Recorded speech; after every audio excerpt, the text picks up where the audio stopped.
She looked at Harry and she was like, you need to get a job. You need a job. I watched the Harry and Meghan Netflix documentary. Meghan's business model is just useless. It's useless. Now, I'll be honest with you, before I watched it, I was not a fan of theirs. Now I've actually heard their side of the story, I f***ing hate them. You a grown-ass man. You can't still be living in your mama's house, Harry. What is she talking about? What is that all about? Flower sprinkles? They're not going to sell out unless you're only selling 7 sprinkles. If you haven't seen the documentary, lucky you. Fantasy. I think she's lost in her own world. It was supposed to be elegant, thoughtful, even empowering. Meghan Markle's newest launch, the blush pink rosé under her As Ever label, was billed as her most authentic product yet. But the timing, the optics, absolutely catastrophic, because Meghan chose to release this wine on one of the most emotionally charged dates in royal memory. What would have been Princess Diana's 64th birthday, and the internet did not take it well. Ginger Royal meets fit American actress. She then discovers that everything is so unfair. The moment the date was confirmed, backlash came flooding in. Posts, reactions, rage. Some fans were just confused. Others were flat out furious. Royal biographers called it disrespectful. Commentators labeled it calculated. Even people who once defended Meghan's branding began asking, what was she thinking? Because Diana didn't just die tragically. She died in a crash involving a drunk driver. He then discovers that racism is actually a bad thing. So to launch alcohol on that day, it wasn't just tone deaf. It felt pointed, like a deliberate play to hijack Diana's memory and turn it into PR, especially when Meghan's entire brand hinges on her connection to the royal legacy and to Diana specifically. This is huge. Harry and Meghan are leaving the palace to become financially independent. Now, Meghan's defenders tried to spin it. She's honoring Diana's love for charity, one publicist suggested. It's about women reclaiming space. Another said the wine was chosen because it supports a California vineyard impacted by wildfires. That would be touching if the narrative stopped there, but it didn't, because the very people who saw this as a heartfelt tribute started asking new questions once the label facts emerged. And you see, this is what happens when you bring the first black woman into the royal family. Yeah. Why wasn't this highlighted earlier? Why no coordinated tribute on the website, no donation, no Diana Foundation collaboration? Instead, the wine dropped on a somber day with a product pitch and a press release. No video, no genuine reflection, no meaningful statement about the woman who shaped her husband's life, just a perfectly filtered image, a pink bottle, and the caption, a celebration of moments worth savoring. And then they complain about everything. Moments worth savoring? On Diana's birthday? People were livid. And here's the kicker. This wasn't some random coincidence. Meghan's team has a known obsession with dates, symmetry, symbolism. Diana's birthday is no oversight. So when people started calling it a PR stunt, it wasn't coming from nowhere. And for many, this crossed a line that even they didn't expect her to cross. But if that was the first shock, the date, then what came next completely cracked the image of authenticity Meghan's been carefully crafting since day one. They were complaining that to pay for their own security. They were not happy about that. Yeah, they were very worried about their safety, which I get that aspect of things. After 6 episodes, I wanted to attack them. The bottle hasn't even officially hit shelves yet, but the damage may already be done. As of this morning, July 1st, the wine from Meghan Markle's As Ever brand is supposed to go live. But long before the first cork is popped, the internet has been dissecting it like a crime scene. And the biggest red flag? Or more specifically, what's behind the label? Because Meghan Markle positioned this as a product born from her own hands, her vision, her palate, her values. Words like handcrafted, California grown, and personally selected were floated across whisper campaigns and soft launches. But the receipts tell a different story. After all, she's got scam jam to sell, and now an exciting new range of apricot spread, not forgetting her soon-to-be uncorked, thrillingly expensive Chateau Meg rosé wine. Documents uncovered by internet sleuths, shout out to X accounts like Meghan's Mole and Sue Smith, show that the wine was not produced by As Ever at all. It was actually made and bottled by a completely separate company, the Kunde Family Winery, also operating under the name Adair Nude LLC. In short, Meghan didn't make this wine. She licensed it. The federal filings don't lie. The wine was vinted, bottled, and registered by an established third-party winery. Meghan's team didn't crush a single grape. They didn't oversee fermentation. They didn't bottle, blend, or build this rosé from scratch. They slapped a label on someone else's product and sold it as their own. The Sussexes have been accused of moral cowardice for not publicly supporting the billionaire benefactor who flew them to California in his private jet and put them up at his palatial home, with friends like the dismal duo Who Needs Enemies. Now, private labeling isn't illegal. It's common. But what's uncommon is how it was marketed. The implication was clear. This was her wine, the first drop from a brand built by Meghan for women with purpose. Instagram teased handcrafted lifestyle. Promotional whispers hinted at years in the making. But not once did the marketing clarify that this was someone else's wine dressed up in a Duchess costume. And that's where the betrayal hits. Because this isn't just any celebrity wine drop. This is Meghan Markle, the woman who sold herself as an anti-influencer, as an ethical entrepreneur, as the face of Real. And yet here we are with what looks like just another rebranded bottle shipped in from a commercial vineyard that has also produced wine for Barry Manilow and Yellowstone. So if the label was misleading, what else is? That's what fans are asking now. Her imposter syndrome is adorable. I don't know who she's trying to convince. I'm probably us, since we talk about it pretty regularly. They're combing through her past Instagram captions, archived posts from the TIG,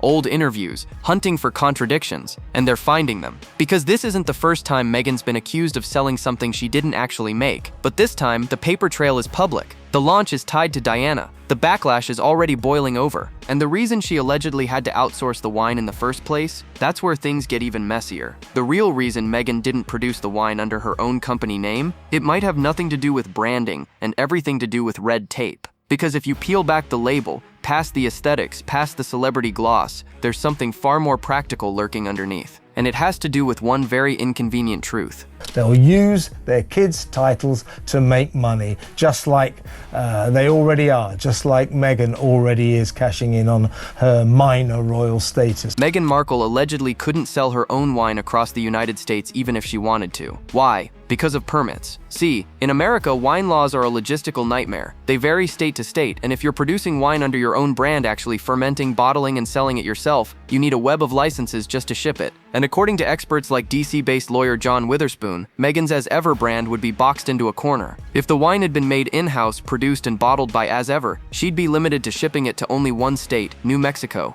Every other state would require additional permits, many of which are expensive, time-consuming, and tightly regulated. So what's the workaround? You outsource. You find a winery, one that already has the proper permits, the infrastructure, the compliance, and you let them make the wine. Then you slap your label on it. All they've done for 5 years is complain and moan and see themselves as downtrodden victims. That's allegedly exactly what Meghan did. The documents from the Alcohol and Tobacco Tax and Trade Bureau show the wine was produced by the Kunde family winery in Kenwood, California, not by any facility owned or operated by As Ever. It's technically smart, strategically legal, but emotionally, it blew up in her face. Because Meghan didn't market this as a collab or a curated partnership. She sold it like it was her own creation. Rooted in personal ritual, her Instagram captions hinted, crafted with care. The press whispers echoed. It was about the feeling, the lifestyle, the illusion of Meghan bottling beauty and values in a sleek little bottle. But now, all of that is in question. If it wasn't made by her, and can't even legally be sold by her company, what exactly is As Ever? A branding shell? A marketing trick? A logo? This wine launch is now less about what's in the glass, and more about what it reveals behind the scenes. Is your sister a bully?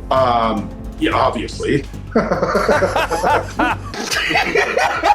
Meghan's entire product rollout appears to have been reverse engineered to dodge US shipping restrictions, and in doing so, it may have completely destroyed the one thing she spent years trying to sell, credibility. And the illusion of credibility only gets shakier when you look at what else she's been selling under the As Ever label. Because as it turns out, this wine wasn't the first time Meghan played this game. If the wine was the first red flag, the rest of the As Ever product line is starting to look like a neon warning sign. Because once people realized Meghan didn't actually make her rosé, they started digging deeper. The teas, the jams, the honey, the snacks, all the cozy earth-toned Pinterest core products she posts with polished captions about wellness, ritual, and slow living. And what they found? Let's just say the vibe shifted fast. Turns out this isn't just a wine issue, it's a pattern. Multiple online sleuths backed by receipts from shipping registries, supplier databases, and trademark filings have now linked several As Ever products to pre-existing suppliers. And we're not talking boutique, artisanal, mom-and-pop producers either. We're talking mass-market providers. I quote you here. Me and M pulled the pin on a fun grenade. I actually started rooting for Prince Andrew.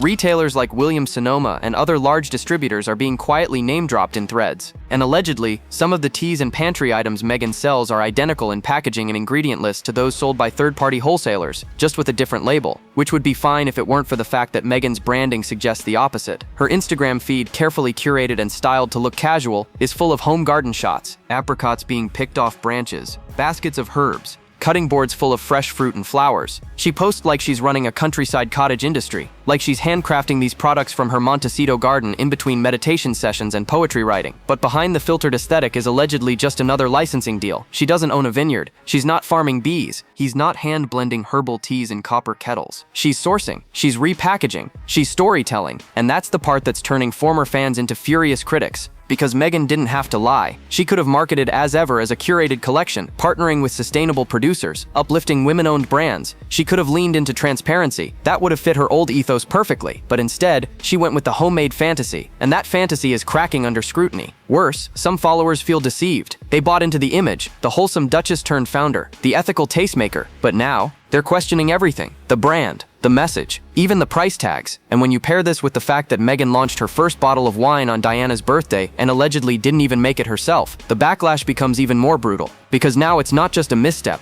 it's a betrayal of the very identity she's selling. Harry says, how do you explain to someone who's just started dating that they have to curtsy to your own grandmother? How do you explain that you bow to your grandmother and that you will need to curtsy? Especially to an American. Like, that's weird. And I'm thinking, maybe just tell her that your grandmother is the queen.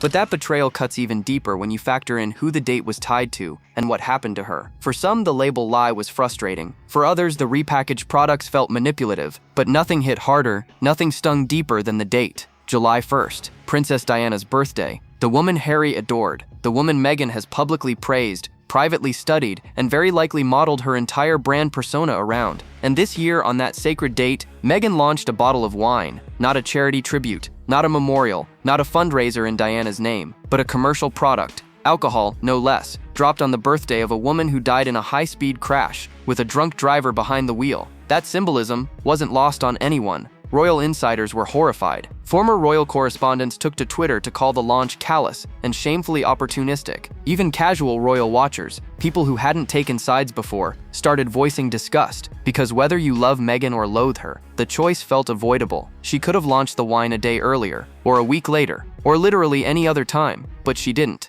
And now critics are asking, was it intentional? Because here's the uncomfortable truth. Meghan knows how to engineer a moment. She's obsessed with timing, symbolism, legacy. She married into a family that lives and breathes historic dates. So to believe she didn't realize what day July 1st was, you'd have to believe she's clueless. And no one on either side believes Meghan Markle is clueless. So if it wasn't an accident, what was it? A power move? A way to hijack Diana's memory and fold it into her brand? Was it Meghan's way of reclaiming Diana's legacy through commerce after being shut out from the palace once and for all? They wanted to know how brown the baby was gonna be. Concerns and conversations about how dark his skin might be when he's born. That's not racist. Even black people want to know how brown the baby gonna be. Some speculate it was meant to provoke, to spark headlines, to get any kind of attention, even negative, because at least that drives sales. But if that's true, it backfired badly, because what was supposed to be a glam reintroduction of her lifestyle empire turned into a social media reckoning. Photos of Diana, flowers and candlelight vigils were collaged next to product shots of rosé and fruit platters. Comment sections were flooded with side-by-sides of Diana in Paris and Meghan pouring wine. The contrast was chilling. Even the name As Ever began to feel darkly ironic, as if Meghan had decided to stamp her brand permanently on a day that should belong to someone else. And while Meghan's team tried to spin the launch as supporting a California winery impacted by wildfires, that messaging never reached the public. There was no official tribute, no reflective blog post, just one polished bottle and a single image shared online. For many, it was the final straw, a point of no return, and Meghan's silence on the blowback has only made it worse. But the storm around her timing wasn't the only thing fueling outrage, because as the wine scandal boiled over, another door quietly reopened, this time to her past. And what came spilling out was the last thing her team wanted to resurface. Just as Meghan's wine backlash reached a boiling point, another moment delivered a whole different kind of humiliation, one she didn't post about, one her PR team didn't try to spin,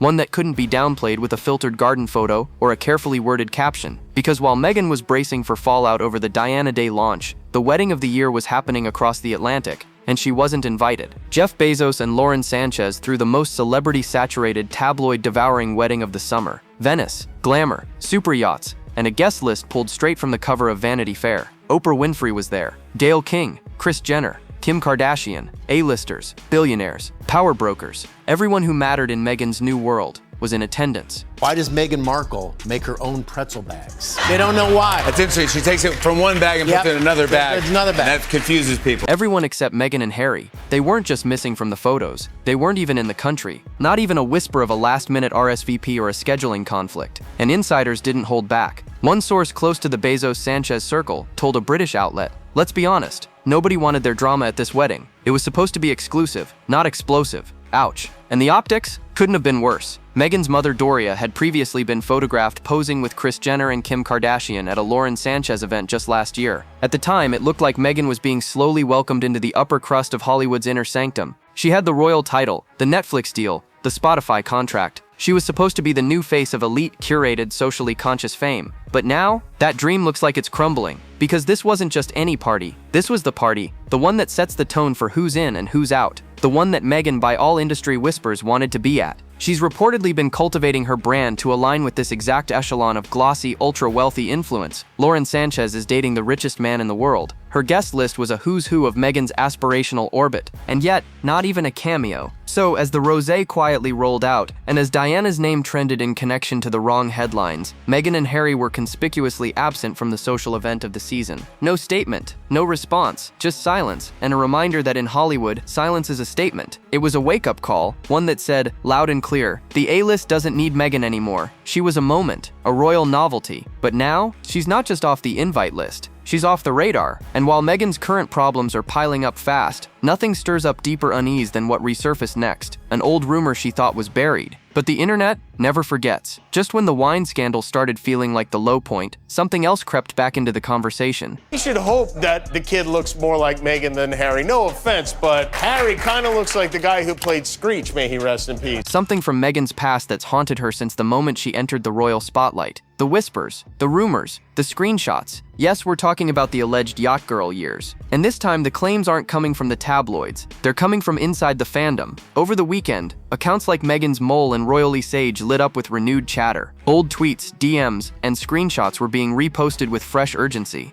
One message in particular had people raising eyebrows, a supposed 2016 post from someone named Adam Hound directly tagging Meghan and asking if she was interested in joining for Yacht Week in Croatia. The invite was casual, almost innocent on the surface, but the subtext was anything but. Because if you've been around royal gossip long enough, you know what Yacht Week implies. In the shadow world of elite vacation circuits, it's not just sunbathing and spritzes, it's access, it's the unsaid. And while nothing in these messages is confirmed, and all of it remains speculative, it's the timing of their resurgence that's raising eyebrows. Why now? Why resurface this right as Meghan tries to relaunch her image as a polished lifestyle mogul with an ethical wine and a crisp brand identity? Some believe it's not a coincidence, because Meghan's whole narrative has been about reinvention, going from actress to duchess, duchess to entrepreneur. She left behind the TIG, she buried the suits, she deleted her social media, wiped her name from past affiliations, and leaned hard into the new image, royal, refined, respectable. But the internet never really forgets, and for a growing segment of her critics, this yacht rumor is symbolic. It's not about the boat, it's about what's being hidden.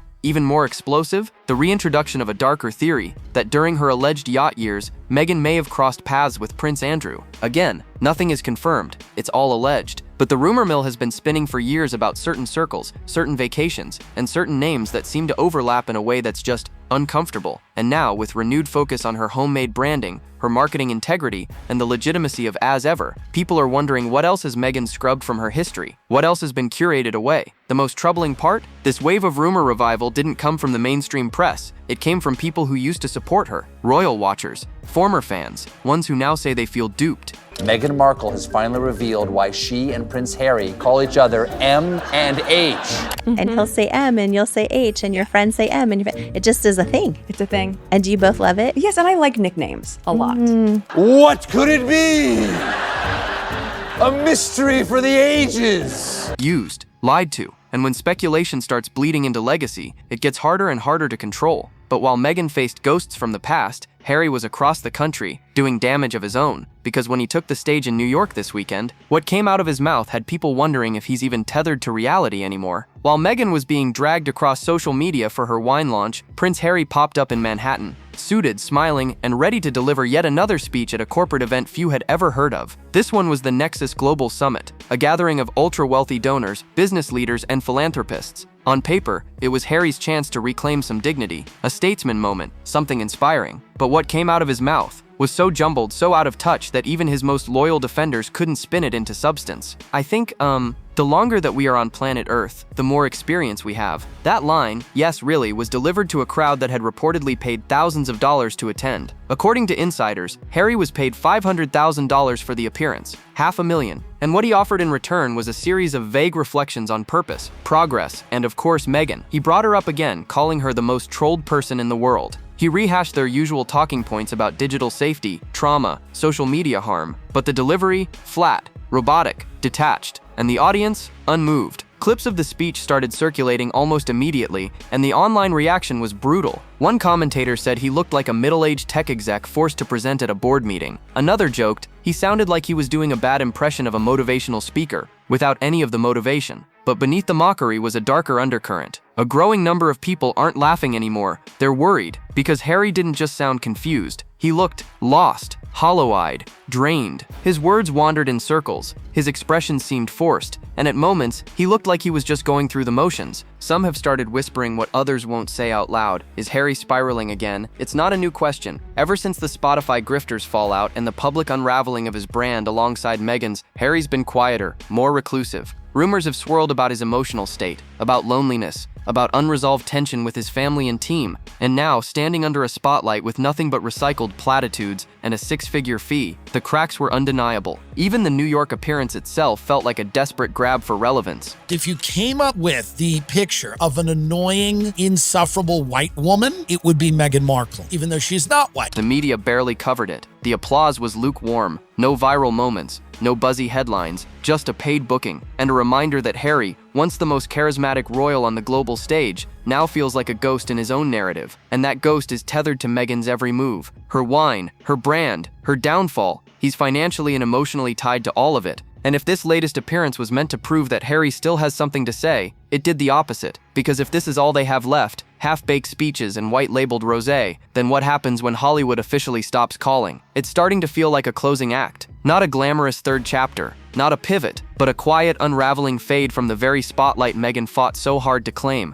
Because if you step back and really look at it, this wine launch wasn't just a product drop. It was a Hail Mary. Behind the curated Instagram posts and branded copy, insiders are whispering something different, that Meghan is running out of moves, that as ever, the brand she's pinned her post-royal identity to is quietly floundering, that the teams behind the scenes, legal, PR, even logistics, are tightening up, scaling down, pulling back, because it's not just that the wine is outsourced, it's that the product launch came with no interviews, no red carpet, no glamorous tastings or celebrity endorsements, just a single photo, one caption, and radio silence ever since. This isn't the Meghan we've come to expect. The one who signs with top agencies, drops Oprah bombs, and orchestrates viral reveals. This feels restrained, almost scared. And maybe that's because she knows the risk. If this brand fails, if as ever becomes just another pretty Pinterest idea that never sticks, it won't just be embarrassing, it'll be definitive. Let's not forget her Spotify deal collapsed. Her podcast plans have stalled. Her return to Instagram barely made a ripple despite multiple staged posts and diamond-drenched gardening shots. And Netflix, there's been no new Meghan-fronted content since the docu-series. Industry sources claim the production meetings have slowed to a crawl. Even the Tig reboot fizzled before it began. So now, all eyes are on this wine. One bottle, one product, supposedly signaling the start of something big. But what if it's not the start? What if it's the last gasp? Even allies are pulling away. Brands that once courted her are choosing safer names. Celebrities she once called friends, Oprah, Gayle, the Clooneys, have grown distant. They're showing up at events like the Bezos wedding, while Meghan and Harry sit on the sidelines. Turns out Prince Harry and Meghan Markle will still get paid millions of dollars for doing absolutely nothing. And the more those doors close, the harder it becomes to pretend she's still in the game. So what's next? Some insiders say Meghan may pivot into full retreat, back into private life, back behind curated social posts with minimal press. Others think she'll try another reinvention, another title, another brand. But the problem isn't the packaging,